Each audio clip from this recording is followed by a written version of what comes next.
तपाईहरुभन्दा ठुलो ठुलो गुण्डा त नेपालको राजनीतिमा छ नि दाइ नेताहरू महेश बस्नेत दुर्गा प्रसाई तिनीहरू मुख चलाउने भयो मासेर म बम हान्नु पर्यो बम बनाएर बम ठोक्नु पर्यो बमै हान्ने मैले रियली भनेको के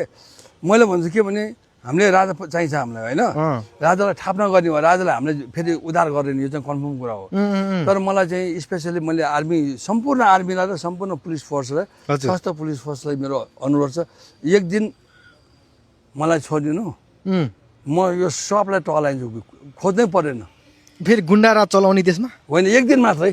एक दिन मात्रै चाहिँ तपाईलाई फ्री छोडिदिनु पर्यो कानुनले पनि मलाई एक दिन छोड्यो किन यो 3 करोड नेपालीहरूको चाहिँ प्रब्लम छ कि हजुर यो ताले त हाम्रो यहाँ अब गृह भित्र लाग्यो आज फेरि बम ठोके क्या हान्यो होइन महेश बस्नेतलाई हान्यो म परेन साला बमै हानिन्थ्यो मलाई ग्रेनेडै हानिन्थ्यो अब यहाँ के भन्छु भने हजुर हामी नेपालीले खोजेको 2 साग खाने स्वास्थ्य शिक्षा रोजगार सबैले आफ्नो चाडपर्व मनाउने हो कि हजुर त्यसको लागि म लडिरहेको छु म 1 म्यान आर्मी हो